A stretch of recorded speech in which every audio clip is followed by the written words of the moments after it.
Well, first of all, welcome everybody, and it's so lovely to be here with Sheena, Sue, and Catherine, who's our keeper looking after us. I'd just like to say that kindness does start with yourself, because it is proven fact that if you are kind to yourself, and this is work that's been done by the King's Fund, if you're kind to yourself, you're more likely to be able to give kindness to others, because you need to fill up your own care, your own self-care. So with that, I'm going to move on to my next slide, which is a message of empathy from me, because it's very emotional for me to giving this talk, because first of all, I feel quite guilty that I'm not working at the moment. I retired a couple of years ago, but I have got quite bad asthma, so I'm not able to be in that situation. So I want to send my love and gratitude to all the people working during COVID. And there's people working who people don't really see. You know, there are nurses, midwives, student midwives working, doctors. And then there's the people in the background in the path labs and the porters that people aren't thinking about. So I'd just like to say thank you to those people. And just to say as well, there's no right way to respond to this situation, because it's for everybody. And it's just that this is the connector. So everybody in the world has a commonality now. And I think that is showing that we're having some kind of connections through the communities. Today I've been on the road that I live on. The vicar, I live across the road from a church, and the vicar put some music on, quite loud music, and we all went out and danced outside our houses. And that's never happened ever, and I've lived here a long time. So that was lovely. Anyway, I just want you to know that I'm not here saying this is what you do. I'm trying to give you some empathy, and I want you to understand that I can't be in your shoes. But I have dealt with adversity and in emergency situations in the workplace. So I do have a small insight, albeit, it is small, into how you might be feeling.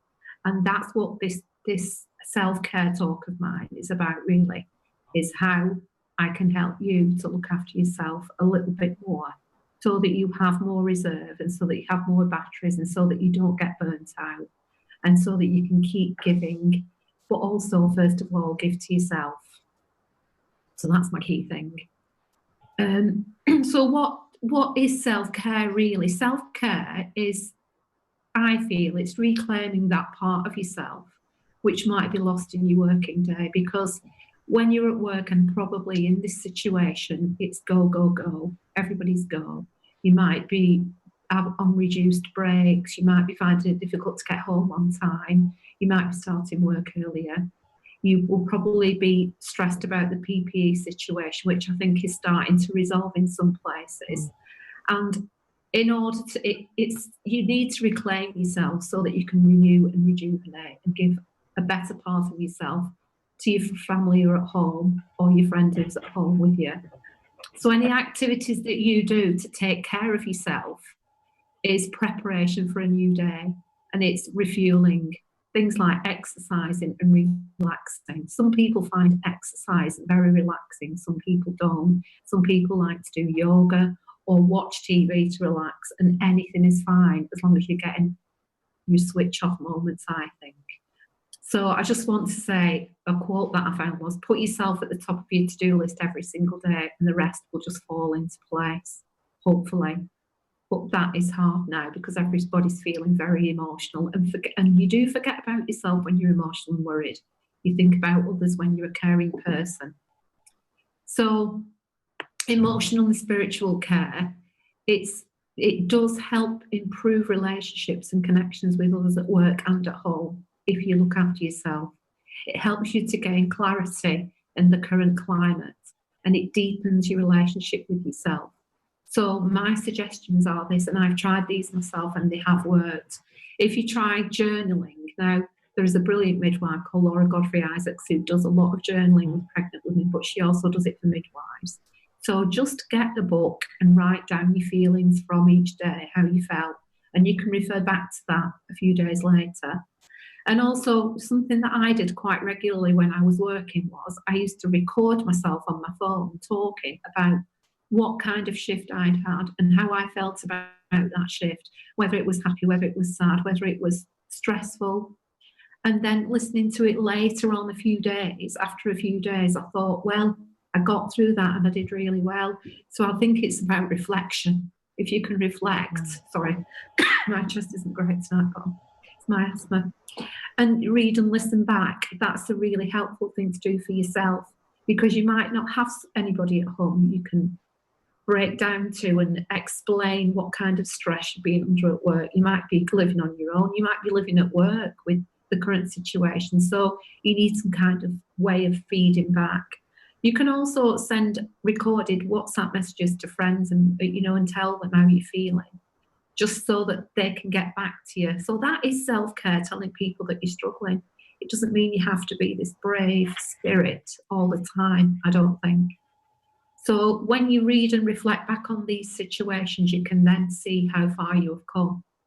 And another tip from me is unplug your devices. And you're probably laughing at me saying that because I'm on Twitter a lot, but I have been good while this has been going on at not going on Twitter all the time, because the news is quite emotional, I think, for everybody.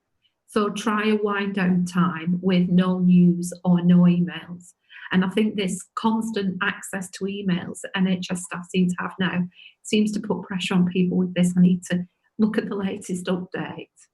And it's not always a good thing, is it? I'll just have a quick drink. I think my chest is my asthma. I've had my inhalers, don't worry. Another advice of mine is to be in nature. I am lucky because I've got a dog and I can walk my dog. I walk in very early in the morning when nobody's out, and that really gives me a boost. Not everybody's got a dog, not everybody's got a garden, so you can do things like put a wildlife programme on and try and immerse yourself in that, or sit in your garden, or sit on your front doorstep. And another thing that I have done during all this is, because I'm going through changes in my life at the moment, which I won't go into because that's personal, but I've really decided that I have to keep a clear space in either a room or an area that I can relax in without distraction. So I've made myself this little box, which is on one of my slides, of nice things in the box that I can just lift out and think, right, I need my sanctuary box. So that has helped me. So that might be a suggestion to start your own little box, like perhaps with a candle in, not lit, a little blanket, and some books that you can refer to, a notepad and pen, and all these things will help you. I've also got my favourite perfume, Nina Rishi Lerton, which was my mum's perfume, and it's very emotional for me, that smell, because it's a switch off from things, and when I smell it I think of my mum.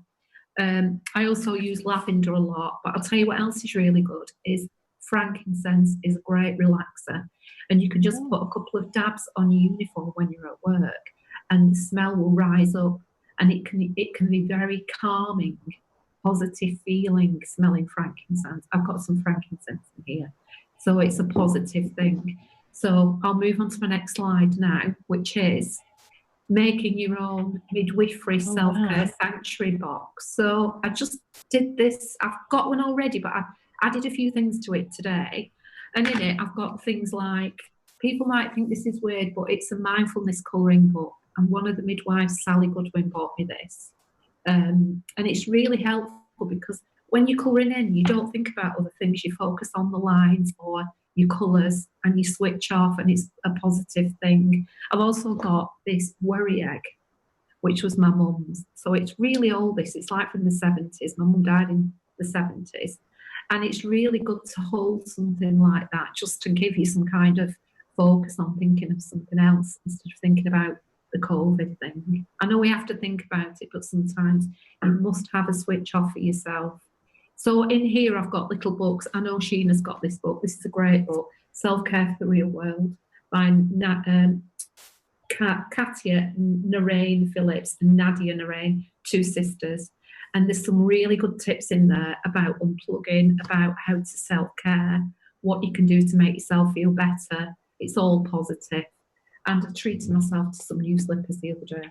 Sheena will like those. So it's those just small things that will help you to get through your difficult day. I used to work with a midwife who used to take her slippers to work, and when it was a break, she went on a break and put her slippers on. So that made her think that was the end of my work at the moment, and I'm going into my rest mode. And then when she was going back into her work, she put her normal work shoes on. So it was a physical reminder for her that that was her time to relax and switch off. So I think that was a good thing. And, you know, look at things like, if you've got a photograph, keep a photograph in your box of somebody that you might not be able to see quite so often. And do try and make the most of things like FaceTime and messaging your friends and asking them how they are. Because when you ask somebody how they are and they reply, I'm doing okay, how are you? That's also self-care. It's not, you know, self-care doesn't have to be just being intrinsic to yourself. It can be an extrinsic thing. Looking out for other people makes you feel good, but I'm not going to talk about that too much because I know that Sheena has got so much positive advice on that. So make the most of the light as well, because the light helps you serotonin. And when you work in night shifts, that is a really difficult aspect of night shifts, is you don't get enough light. So you can do things at work that will help you to have more light and be positive about how you're getting through your shift. So if you can think about a space for yourself, my key points to think about are making a space for yourself, wherever that may be. It might just be in the corner of a room, or making yourself a sanctuary box so that you think, right, that is my box that I'm going to go to that will help me to get through difficult times. And it's got nice things in it that I can have. You might want to put some chocolate in there. I don't know. So there you go. That's my little advice to you. And also just to say that Margaret Howell, who does the hypnobirthing, has released, it's like a link to hypnosis to help people through this difficult time. And she's offering it free to NHS staff, which I think is lovely. Sheena alerted me about that today, so I just want to mention that because that is priceless. Margaret Howell's work is invaluable to us. So that's me for now, and thank you. And I'm going to let Sue lead on into Sheena. And thank you so much for listening. I hope I've helped you a little bit, if any, made a difference to your day.